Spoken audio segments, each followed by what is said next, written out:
El país entero contenía la respiración. Era una jornada de juicio de esas que marcan un antes y un después, una de esas audiencias donde no solo se juzga a un hombre, sino la credibilidad de un sistema entero.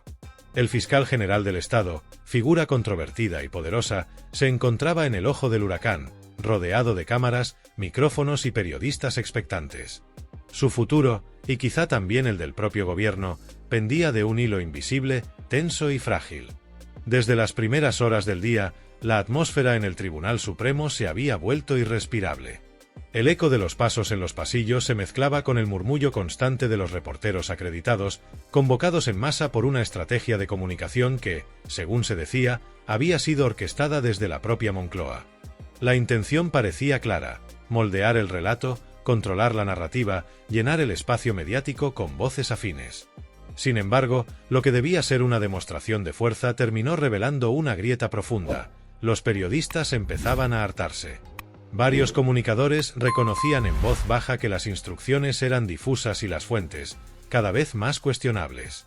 Nadie quería admitirlo en público, pero entre ellos corría una idea: las filtraciones que alimentaban el caso no provenían del fiscal, como sostenían algunos medios, sino de canales paralelos imposibles de identificar. Y esa falta de transparencia estaba haciendo estallar la paciencia de muchos. El primero en perder la contención fue Nacho Abad, un presentador con fama de no callarse ni ante la censura. En pleno directo, rompió la frágil línea que separa la prudencia del hartazgo y apuntó directamente hacia uno de los hombres más influyentes del periodismo afín al gobierno, el director de El Plural. Sus palabras resonaron con dureza. Denunció la farsa, la manipulación y el teatro judicial que, según él, se estaba representando ante los ojos de todo el país con un único propósito: proteger al perro de presa de Pedro Sánchez, Álvaro Ortiz, un hombre cuya sombra se extendía por los despachos de la política y los medios como una advertencia silenciosa. A partir de ese momento, el juicio dejó de ser un procedimiento jurídico y se convirtió en un espectáculo mediático. Los debates se desplazaron de los pasillos del Supremo a los platós de televisión, donde la indignación de Abad desató una tormenta. Su tono no era el de un periodista enfadado, era el de alguien que había cruzado la frontera del miedo.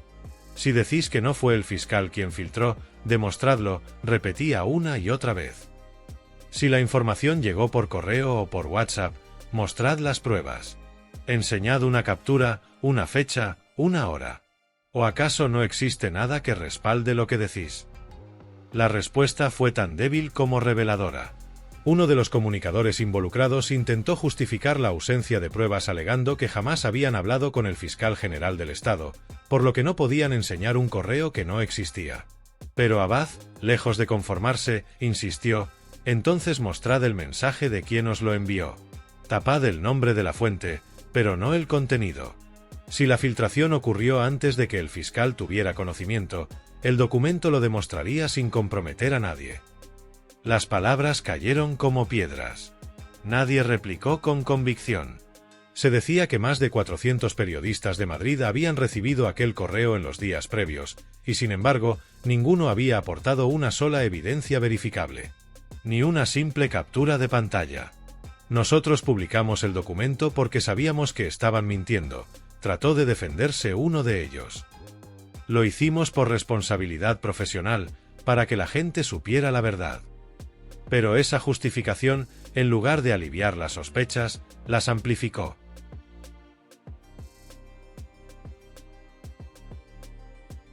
El veterano periodista Antonio Naranjo, un hombre que había pasado décadas entre las sombras del poder y los pasillos silenciosos de los grandes despachos, tomó la palabra con una calma que contrastaba con la agitación palpable en la sala. No necesitó levantar la voz. Su sola presencia imponía una autoridad silenciosa, nacida de la experiencia y de la certeza de que quien domina la verdad no precisa gritarla. El Supremo, hasta ese momento lleno de murmullos y movimientos nerviosos, quedó en un silencio tenso, como si los presentes contuvieran la respiración esperando lo que iba a decir. Su intervención fue breve, pero cada palabra caía como un martillo sobre la conciencia de los presentes. Si tenéis en vuestras manos una prueba que demuestra la inocencia del fiscal y decidís no mostrarla, estáis colaborando con la mentira. Estáis permitiendo que se juzgue a un inocente. Y eso, más que hipocresía, es complicidad. El impacto de sus palabras fue inmediato. La sala no reaccionó con aplausos ni murmullos, reaccionó con un silencio incómodo, lleno de culpabilidad contenida. Algunos periodistas bajaron la mirada, otros se refugiaron en sus notas, intentando demostrar ocupación, mientras sus pensamientos giraban en torno a la pregunta que Naranjo había dejado flotando. Si la prueba existía y no se mostraba, ¿quién se estaba protegiendo realmente? ¿Al poder, a los intereses propios o a alguien que quizá merecía justicia? Los medios más cercanos al Ejecutivo guardaron silencio absoluto. No se escuchaba ni un solo comentario que pudiera aliviar la tensión. Algunos comunicadores se escudaron en la ética profesional, invocando el deber de proteger las fuentes. Otros apelaron a principios más amplios: la responsabilidad de no comprometer a terceros, la obligación de mantener confidencias. Sin embargo, la contradicción era evidente, casi insultante. Aquellos que exigían transparencia al poder político no podían ofrecer la mínima transparencia cuando el escrutinio recaía sobre ellos mismos. Detrás de la aparente calma, la sala estaba cargada de un nerviosismo soterrado. Cada mirada buscaba confirmación en la otra, cada gesto era medido, como si todos supieran que cualquier error podía convertirse en noticia. Las normas no escritas del periodismo parecían haberse roto. La defensa de la verdad se había convertido en un juego de sombras, donde los intereses personales y las lealtades cruzadas pesaban más que cualquier código ético. La independencia del periodismo, un principio sagrado en teoría, se mostraba aquí como un concepto diluido, un ideal que chocaba con la realidad del poder y sus presiones. Mientras tanto, en el Palacio de la Moncloa, la tensión también se palpaba. Los asesores caminaban rápido por los pasillos, los teléfonos no dejaban de sonar y cada palabra pronunciada era medida, revisada, filtrada antes de salir al público. El presidente del gobierno había cometido, según muchos analistas, un error de consecuencias potencialmente graves. En una intervención pública, había declarado que el fiscal general era inocente. Lo dijo con naturalidad, casi con la convicción de quien cree que su palabra puede inclinar la balanza, pero el efecto fue contrario. La frase fue percibida como una intromisión directa en la independencia judicial, y el mensaje, lanzado a plena luz pública, se transformó en una tormenta mediática. Analistas políticos y juristas comentaban sin ocultar su sorpresa. ¿Cómo puede el jefe del Ejecutivo dictar la inocencia de alguien mientras los jueces todavía deliberan?, se preguntaban. El gesto, pensado tal vez para proteger a un aliado, terminó erosionando la confianza en el sistema y avivando la percepción de que la política había sobrepasado sus límites.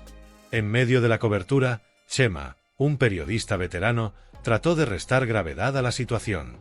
Lo que ha dicho el presidente es lo lógico, lo humano, afirmó con tono conciliador. Confía en un colaborador cercano y es natural que lo defienda públicamente. Sin embargo, su explicación sonó débil. En el periodismo, la lógica humana pocas veces convence cuando se mezcla con intereses políticos y un juicio en curso. Naranjo, que había escuchado en silencio, volvió a intervenir. Su voz, grave, pausada, cargada de autoridad, atravesó el ambiente como una sentencia. Lo increíble no es lo que dice el presidente, sentenció, sino que este juicio siquiera exista. Todos los que hemos seguido el caso sabemos que el fiscal no filtró nada. Sin embargo, aquí estamos, viendo cómo el poder se devora a sí mismo. La justicia se convierte en un escenario y nosotros, los periodistas, pasamos de ser observadores a ser parte del espectáculo involuntariamente. Sus palabras resonaron más allá del tribunal. Muchos de los presentes se sintieron reflejados en ellas. La maquinaria política y mediática, acostumbrada a operar entre el silencio y la manipulación, mostraba ahora todas sus grietas. Las decisiones que parecían pequeñas, callar un correo, proteger una fuente, no publicar un documento, se convertían en piezas de un rompecabezas que podía inclinarse hacia la injusticia. A medida que la tarde avanzaba, los pasillos del Supremo se vaciaban lentamente. Los equipos de grabación se desmontaban, los reporteros recogían sus materiales y las luces de los platós improvisados se apagaban una a una. En el aire permanecía una sensación de inquietud, una especie de resaca moral que impregnaba todo. Nadie sabía quién había filtrado los documentos ni con qué propósito. Lo único seguro era que la credibilidad de muchos medios había sufrido un golpe de difícil reparación. El periodismo, Ese oficio que se había presentado durante décadas como guardián de la verdad y de la democracia, aparecía ahora al público como una maquinaria corroída por intereses cruzados, silencios calculados y lealtades divididas. Las decisiones de los comunicadores, la manera en que elegían qué mostrar y qué ocultar, demostraban que la ética no era un límite, sino un campo de negociación. Y mientras el público intentaba entender, la sensación de manipulación crecía. Los periodistas ya no eran meros observadores, eran actores, aunque no quisieran admitirlo. En la calle, más allá de las paredes del tribunal, la sociedad observaba la escena a través de pantallas y noticias en tiempo real. En los cafés, oficinas y autobuses, la conversación giraba en torno a las mismas preguntas. ¿Es el fiscal un chivo expiatorio? ¿Es víctima de una intriga política mayor?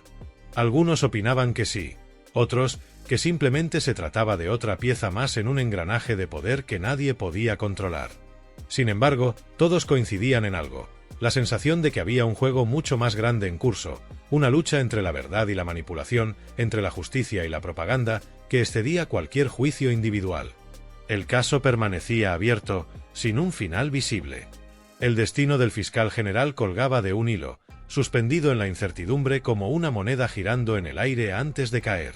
Pero un hecho ya era innegable: los periodistas habían dejado de ser narradores neutrales para convertirse en protagonistas involuntarios de la historia que intentaban cubrir. Cada decisión, cada silencio y cada declaración contaba, y ninguno podía eludir la responsabilidad que esto conllevaba. Mientras el Tribunal Supremo se preparaba para la siguiente sesión, una pregunta flotaba en el ambiente y parecía imposible de responder: ¿qué pesa más en la balanza de la conciencia? ¿Proteger una fuente o salvar a un inocente? La respuesta no era sencilla. Porque a veces, reflexionaba Naranjo, la ética no se mide en leyes ni códigos, sino en la valentía de tomar partido frente a la injusticia, aunque ello implique enfrentarse al poder, al miedo y a la propia complicidad. El juicio continuaría, los medios seguirían cubriéndolo, y el país observaría. Pero algo había cambiado. Por primera vez, la cámara ya no era un instrumento neutral. Por primera vez, la palabra y el silencio de los periodistas se convertían en un arma, y la verdad, o al menos la posibilidad de alcanzarla, dependía de quien tuviera el valor de usarla.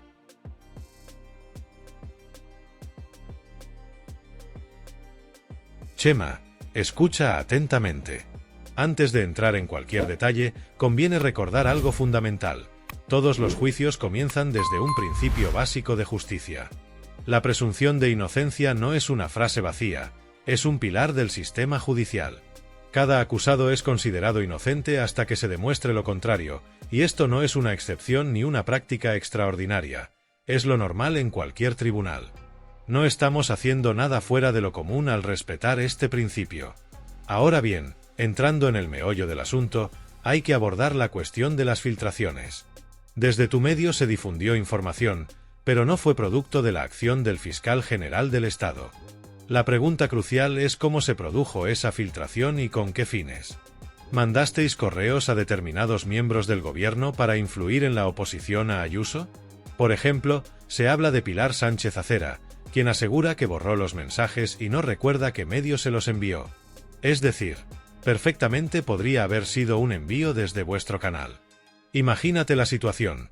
Nosotros estábamos profundamente indignados desde la jornada anterior por las falsedades que estaba publicando El Mundo. La mentira era tan evidente que decidimos publicarla, sabiendo que a las 10 de la mañana había pleno en la Asamblea de Madrid. Lo hicimos con la intención clara de cubrir una información que estaba siendo distorsionada, y no por intereses partidistas. Para asegurar la veracidad, contactamos con distintos partidos de la oposición para recabar valoraciones antes de lanzar la noticia. Cada paso que dimos fue cuidadosamente medido: hablar con fuentes, contrastar los datos, verificar fechas y hechos. Todo ello con la convicción de que estábamos ejerciendo periodismo, no creando narrativas políticas. Así se desarrolló el proceso. Sí, hablamos con todos los partidos, incluso con el Partido Popular y con figuras como Miguel Ángel Rodríguez, para garantizar que las declaraciones estuvieran contextualizadas. Pero hay algo que quiero dejar claro: no se trataba de hacer oposición política, se trataba de ejercer periodismo. Lo que hicimos fue cubrir una información que otros medios estaban publicando como exclusiva, con afirmaciones que nosotros sabíamos que eran falsas. La línea entre informar y manipular puede ser difusa, y era nuestra responsabilidad mantenernos en el lado correcto. Chema, lo que estás diciendo es polémico, y por eso es necesario debatirlo. Nosotros no trabajamos de la misma manera, y eso influye en la percepción de nuestros actos. A partir de ahí, cada lector y cada espectador debe juzgar lo que afirmas. Pero hay algo evidente. Yo, como periodista, nunca encubriría un delito. Mi labor es informar, descubrir la verdad y denunciar irregularidades. Si se produce un montaje que pretende perjudicar a alguien, aunque provenga de las altas esferas del poder, debemos exponerlo. Por ejemplo, si la información hubiera llegado directamente del fiscal general, lo habríamos reconocido en el juicio. Pero la realidad era completamente opuesta. Lo que ocurrió fue que el fiscal, bajo la influencia de Moncloa, estaba intentando perjudicar a un rival político. Se generó una campaña que incluía la filtración de información a ciertos medios predispuestos a reproducirla sin cuestionarla. Esa es la raíz del problema, y durante el juicio se demostrará quién hizo qué. Jurídicamente, es posible que no tenga consecuencias, salvo la condena moral y la crítica pública.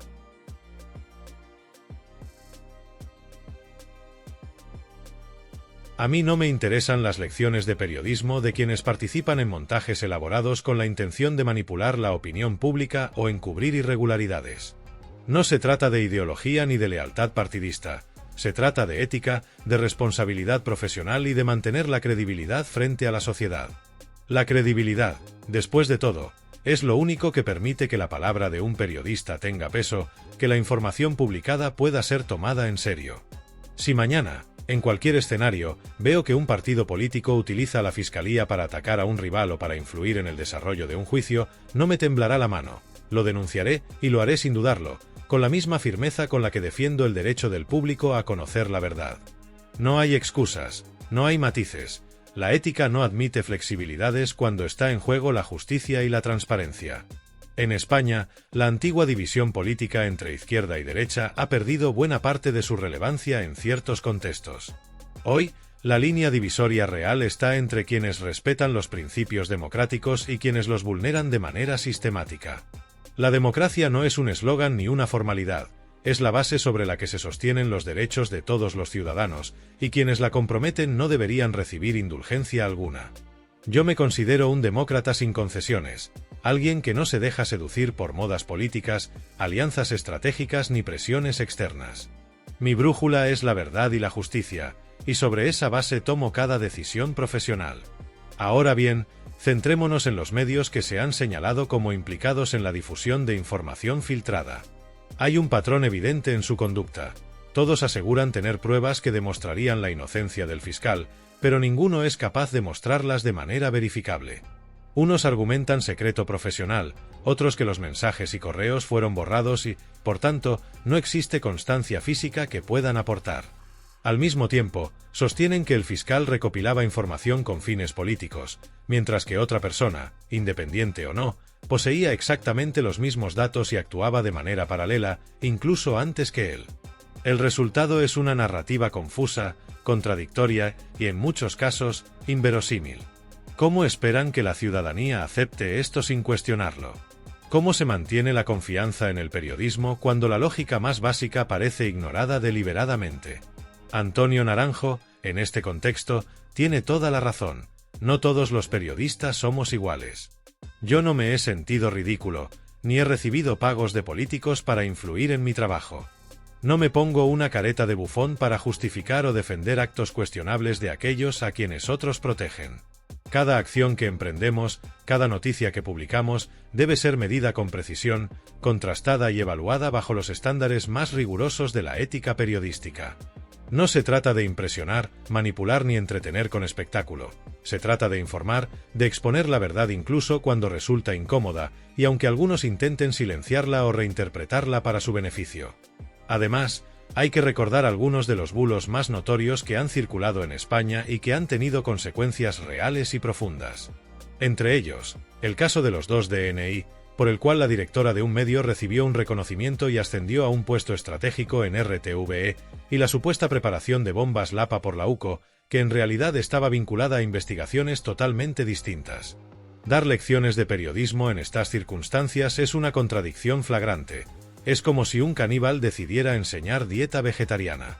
La credibilidad no es un accesorio opcional, es la columna vertebral de nuestra profesión. Lo que estamos presenciando no es solo un choque político ni un enfrentamiento ideológico, es un ejemplo evidente de cómo los medios pueden convertirse en instrumentos estratégicos, manipulando la información para servir intereses concretos. La verdad se distorsiona cuando se mezcla con conveniencias políticas, lealtades cruzadas y agendas editoriales. Mientras algunos buscan reinterpretar los hechos o silenciarlos por conveniencia, otros asumimos la responsabilidad de exponerlos, de desenmascarar mentiras, de revelar manipulaciones y de esclarecer la maraña de intereses que pretende confundir al público.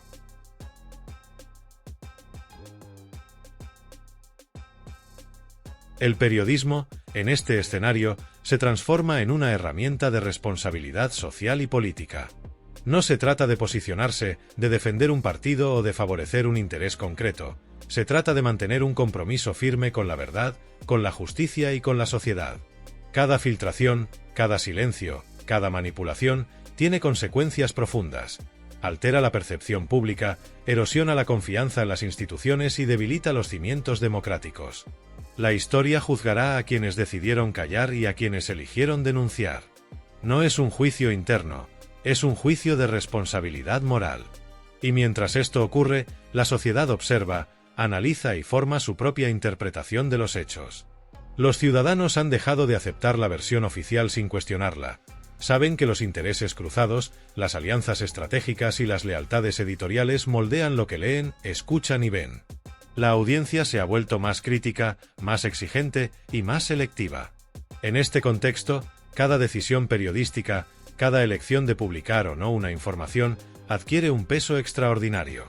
Los profesionales debemos decidir constantemente, actuar con valentía y rigor o rendirnos a la complacencia y la manipulación.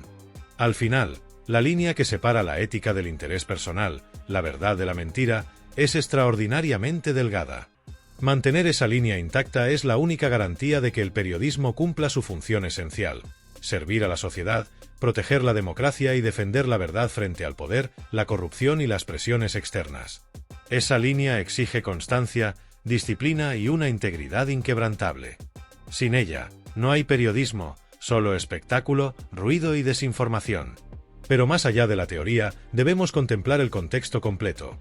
Cada filtración, cada correo electrónico, cada mensaje borrado, no son simples hechos aislados, forman parte de un entramado de relaciones políticas, mediáticas y personales que configuran la narrativa pública.